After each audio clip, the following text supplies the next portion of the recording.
Hello, and welcome to the National University Site Support Provider Training Session.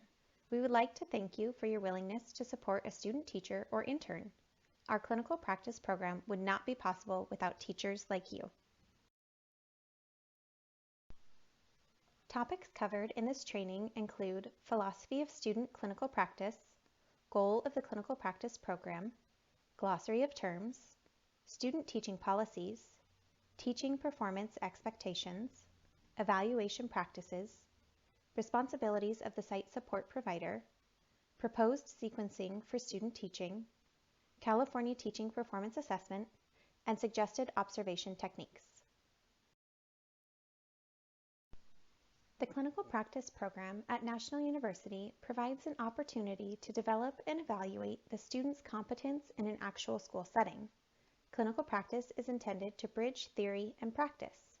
The relationship among University Support Provider, USP, Site Support Provider, SSP, and student teacher or intern influences the quality of the clinical practice experience.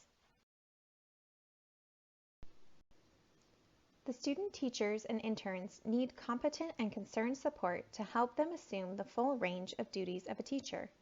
You, as the site support provider, are a vital influence in the candidate's professional growth and development.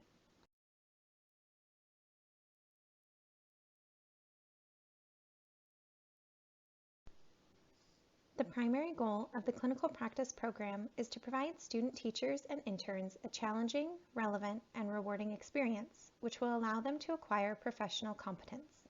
This includes the ability to understand the role and operation of the school, respect and work effectively with students of varying backgrounds and cultures, and assume the various responsibilities of the classroom teacher.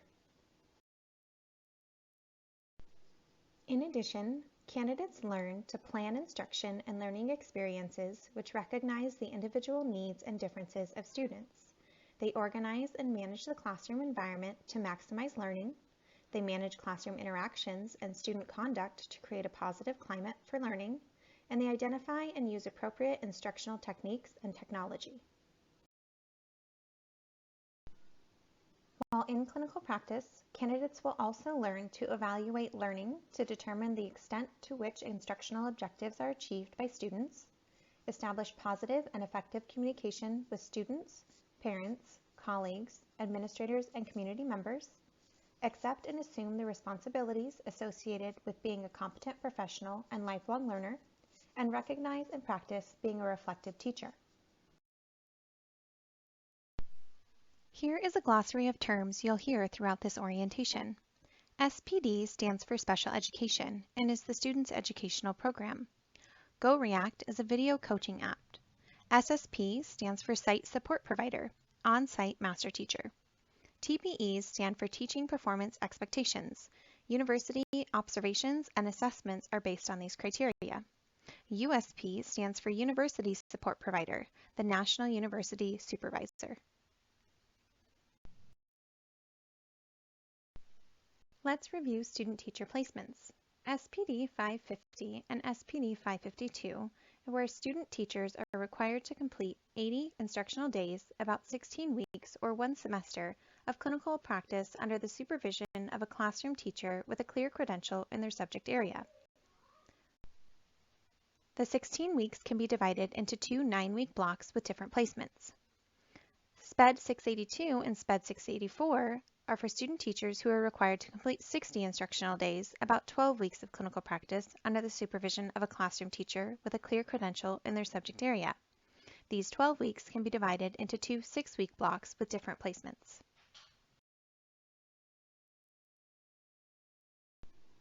Student teaching policies regarding attendance. Student teachers are expected to be in attendance every day for the full day. Daily arrival and departure times will follow the daily schedule of the site support provider. Only 3 absences, whether for illness or personal reasons, are allowed. All other absences must be made up. Student teaching policies regarding problems. Students who enroll in student teaching make a commitment to the goals, responsibilities, and expectations outlined in this guide.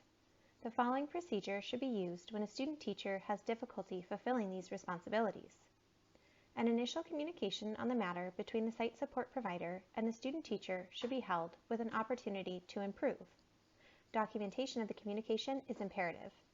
You will be sending the university support provider an email every 2 weeks. In your biweekly updates, be sure to include all concerns and how you are providing support. If the problem is not resolved, the SSP should contact the university support provider and arrange a conference with the student teacher, the SSP, and the USP as soon as possible. At this meeting, we will establish a candidate success plan. Notify the university support provider immediately if there are grounds for dismissal. Use of student teachers as substitutes. National University allows student teachers to substitute teach as part of their student teaching experience according to the following criteria or guidelines. Student teachers may substitute teach only in the classroom in which they are student teaching. The substitute teaching must not conflict with USP's visits.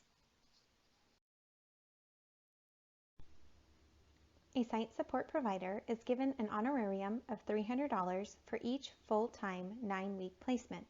National University will send a check in the name of your school district. Check with your district to find out how they disperse our payments.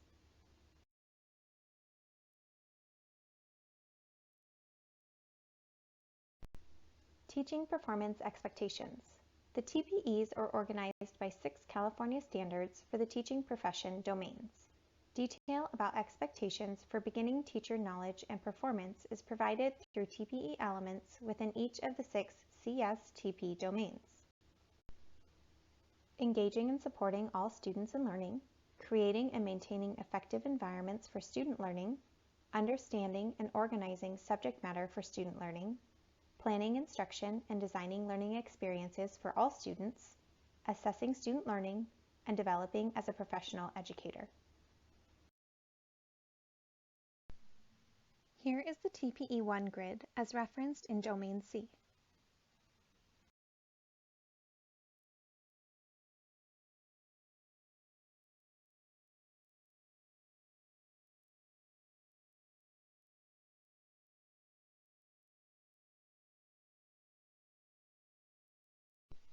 This is TPE2 as referenced in Domain E.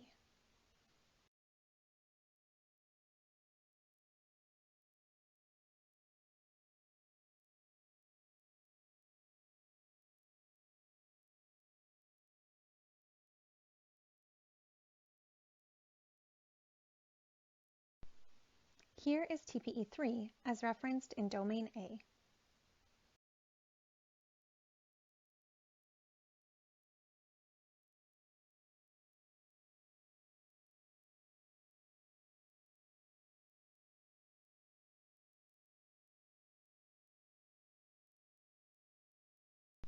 This is TPE4 as referenced in Domain D.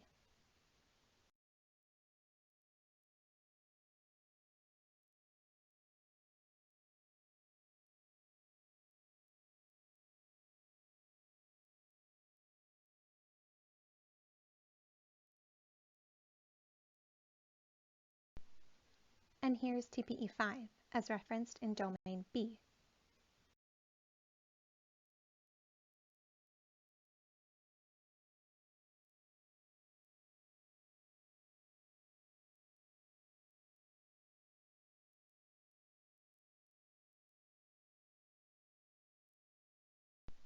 Last is TPE6 as referenced in Domain F.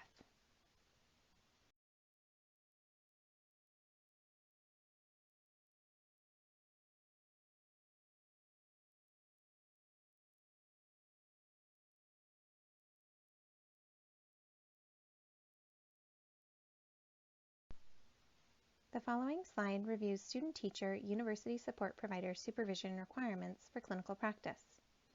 National University support providers provide one initial on-site or virtual consultation with the SSP and candidate during SPED 550A or 552A and SPED 682A or SPED 684A. They also formally observe a minimum of 2 times. They meet 2 times per 8 weeks with the SSP. They complete 1 professional dispositions assessment of the candidate using a National University form, and they complete and present the SSP one assessment following the first 30 days. During the second half of clinical practice, the NUSP provides one on-site or virtual consultation with the SSP and candidate to review the initial assessment.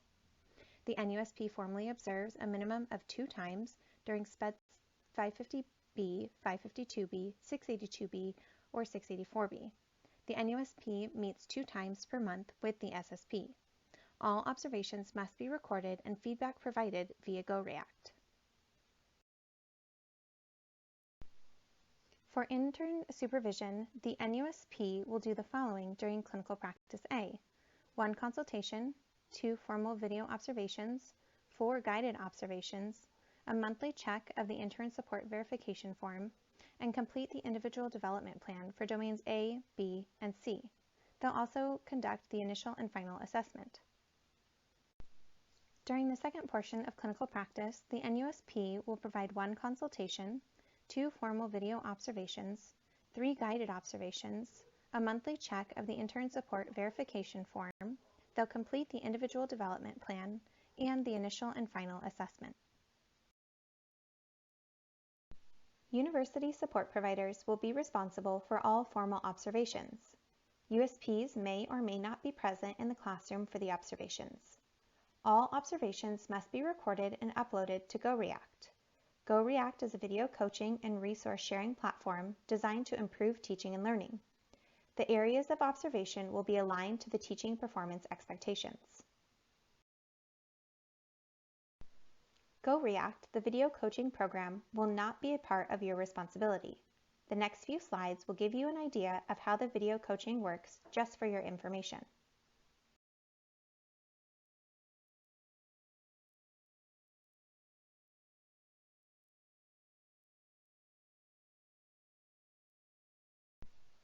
Each lesson recorded will be annotated.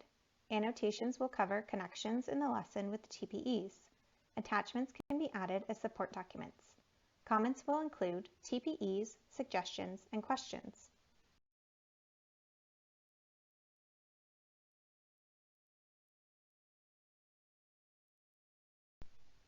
Evaluation procedures. It is the responsibility of the SSP and USP to ensure that the candidate receives timely and continuous feedback on his or her performance. The student or intern recommended for certification must possess the skills and maturity to be a successful teacher.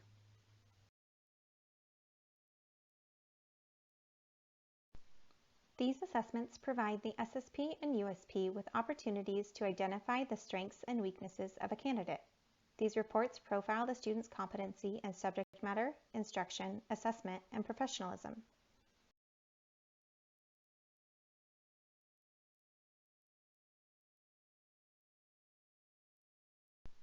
The formative assessment is submitted by the SSP to the USP in the candidate's last week of their 550A placement. This report is an evaluation of the student-teacher's performance and relays important information about competencies. It must include evidence of the candidate progress based upon the targets of the TPEs.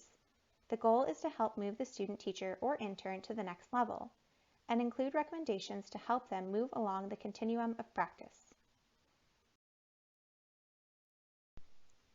Responsibilities of the site support provider of student teachers. You should develop a confidential mentor relationship with the student teacher. Establish regular meetings with the student teacher to reflect on teaching practices and to support professional growth. Meetings are arranged to meet the needs of both the SSP and the student teacher and may be held at the school site, over the phone, or by video or via email. They should conduct ongoing communication, which may include observations during each of the 30-day periods. Informal discussions and consultations should be ongoing and frequent.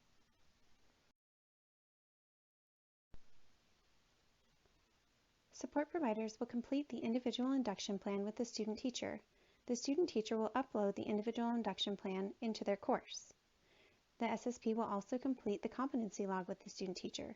The student teacher will upload this log into their course as well. The SSP will maintain collaboration with the National University Support Provider and meet a minimum of 4 times during the 16-week placement.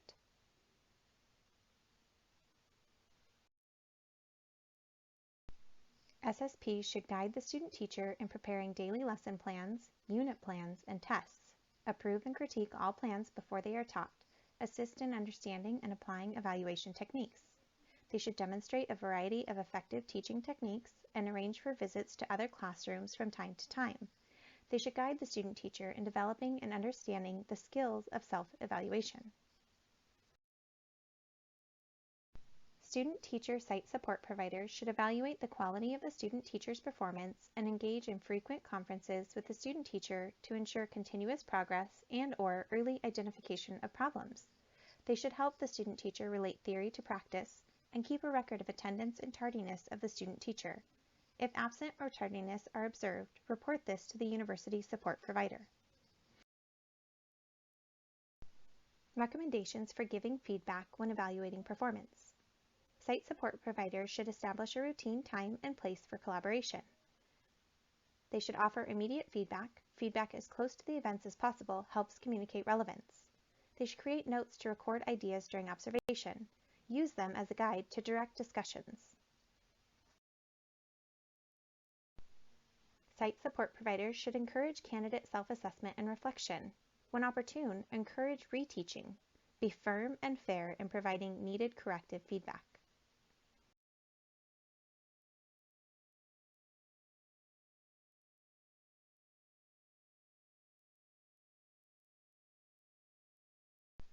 The Commission on Teacher Credentialing now requires that all those who will support candidates in the field complete hours of professional development. The hours are to focus on topics such as adult learning, coaching, and instructional strategies for all learners. Other hours focus on the specific practices of National University. Once you have completed the readings and activities, you are then qualified to be a site support provider for any university that is part of the Intersegmental Project.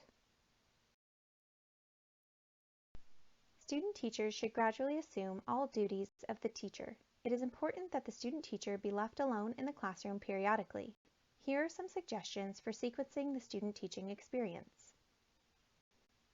During the first week of student teaching, you should allow opportunities to observe your class, other teachers, and become oriented to the school.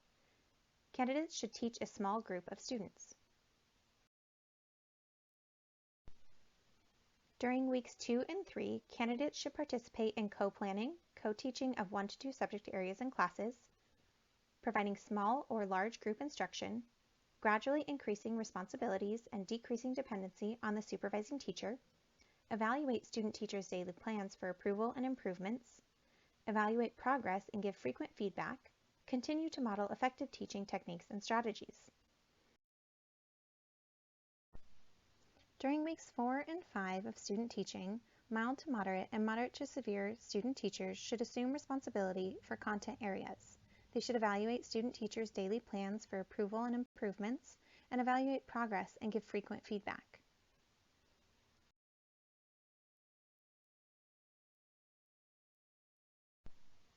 During weeks 6 through 9, mild to moderate and moderate to severe student teachers should assume responsibility for content areas.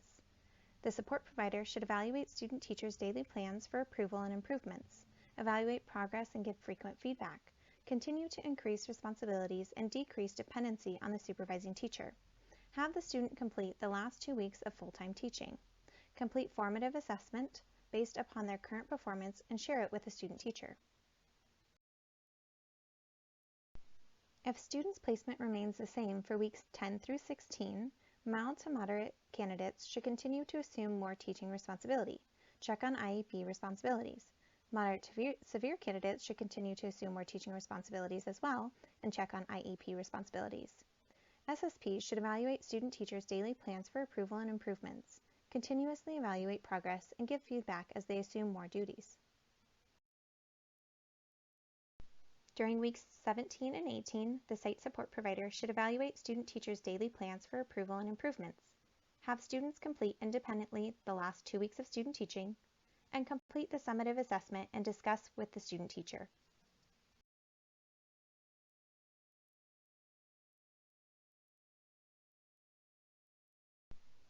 During the special education seminar, candidates must have successfully completed all course requirements in the special education credential program. The seminar runs concurrently with SPED 682A and B and SPED 684A and B. Intern candidates are serving as teacher of record and completing course requirements in the Special Education Credential Program.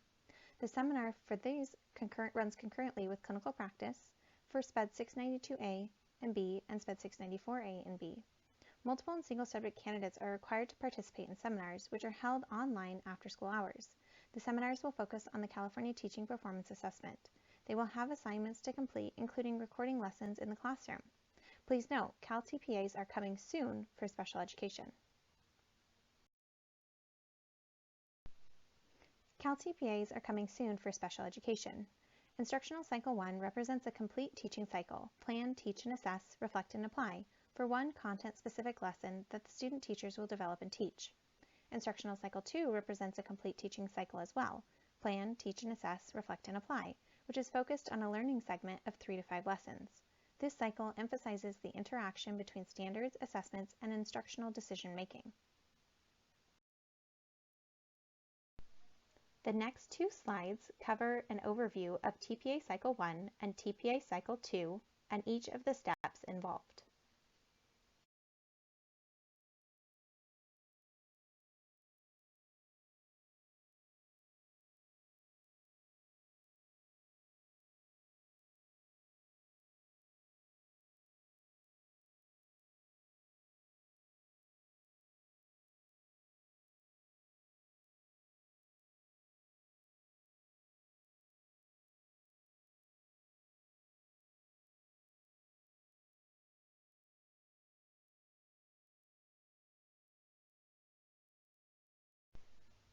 Here are suggested observation techniques for supervising teachers beginning of class activities. Did the class start on time? How long after? Was there a bell to start class? How long did attendance take? What did the students do during this time? Were the students in their seats when the bell rang? Which of these techniques did you like? How would you have done things differently? These are the suggested observation techniques for supervising teachers' daily objectives. Was an objective for this class period given? What was it? When was it stated? Was the objective measurable? Was there a link to prior knowledge? Was it evident that the teacher had objectives for this class period? Was there evidence of alignment with the IEP? These are the suggested observation techniques for supervising teachers' daily objectives continued. Did the class or teacher digress from the objectives? Were the objectives reached by the end of the period? If not, why not? Did the closure include a summary of the objectives? Which of these techniques did you like? How would you have done things differently? How did the objective align with the IEP goals? Suggested observation techniques for supervising teachers' directions. How were directions given? Was everyone listening? How did the teacher get everyone's attention? Was the teacher clear? Was the teacher concise?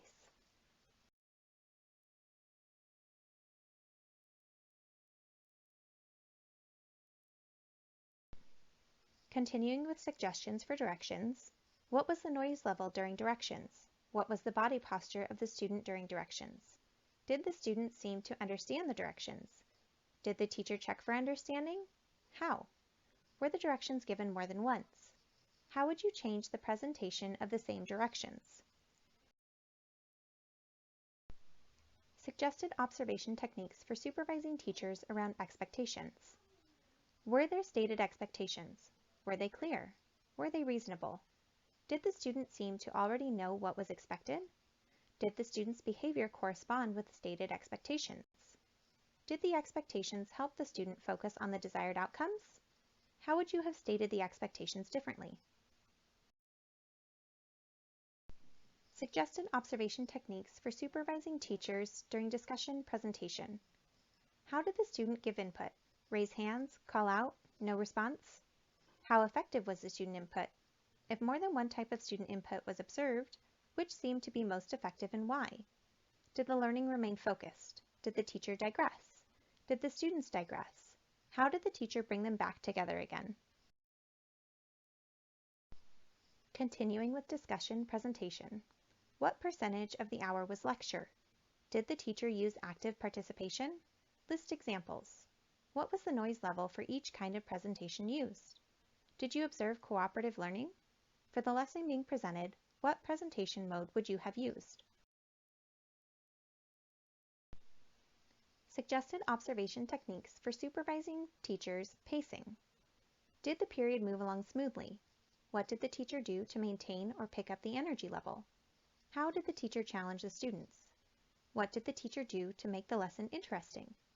What novelty type activities did the teacher use? Would these teaching techniques be something that you might use? Suggested observation techniques for supervising teachers' sequencing. Did the lesson go from known to unknown? Did the lesson go from simple to complex? Did the lesson go step by step? Did the student seem to follow and understand the lesson? Could you follow and understand the lesson? Did the teacher monitor and adjust the lesson? How did he or she adjust the lesson? How would you have done it differently? Suggested observation techniques for supervising teachers' motivation. What motivational techniques did you observe? Was there any creativity in the presentation? What additional motivational techniques do you plan to use?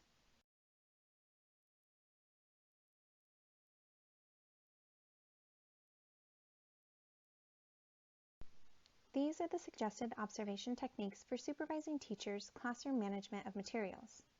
How were the materials distributed? What was the noise level? Was the process efficient? Did the student have their own materials with them? Did the student have their own textbook, or were they distributed in the class? Did all students have a pencil? If not, how did the teacher handle this?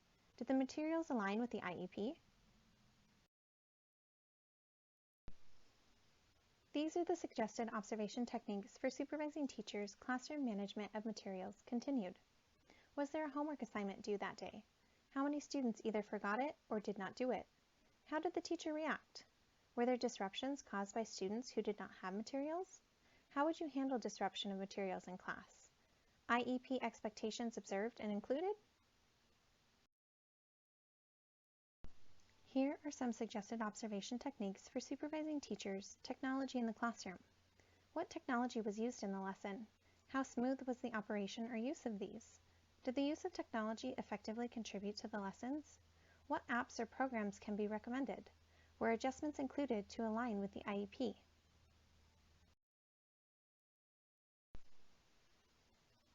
These are some suggested observation techniques for supervising teachers with student behaviors. What student disruptions did you observe? What evidence of off-task behaviors did you observe? Did you check the IEP for behavior expectations and goals?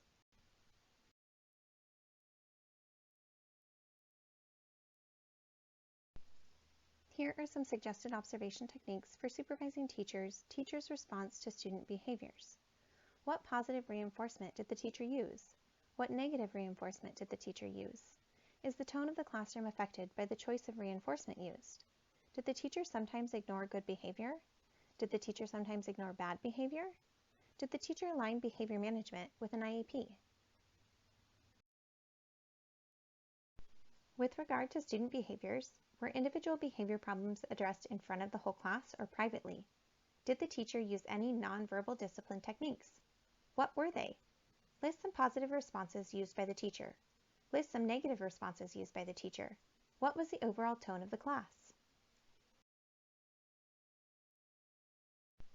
Wrapping up student behaviors. Were there more positive or negative responses by the teacher? Did the teacher response, either positive or negative, seem to fit the behavior of the students? About a particular discipline problem, what went wrong? How did the teacher respond? Did the student's behavior then change for the better? What might you have done differently? These are some suggested observation techniques for supervising teachers' nonverbal communication. What nonverbal teacher behavior did you observe? How effective were they? What nonverbal student behavior did you observe? Did the teacher respond? Did the teacher implement IEP expectations and goals?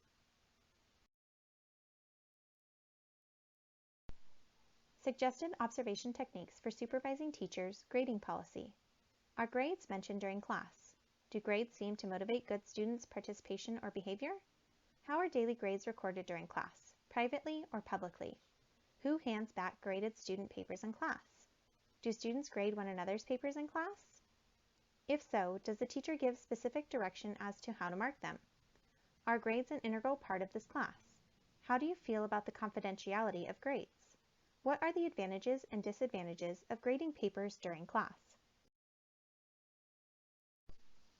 Suggested observation techniques for supervising teachers' ending of class activities. What did the teacher do for closure? Was there a summary? Who contributed, teacher and/or students? Did closure include a check for understanding? Did you have a sense that the teacher was aware of the time and trying to wrap up for a good ending? Did the class have an ending or did it just stop? Was dismissal rowdy or quiet? How would you have dismissed the class?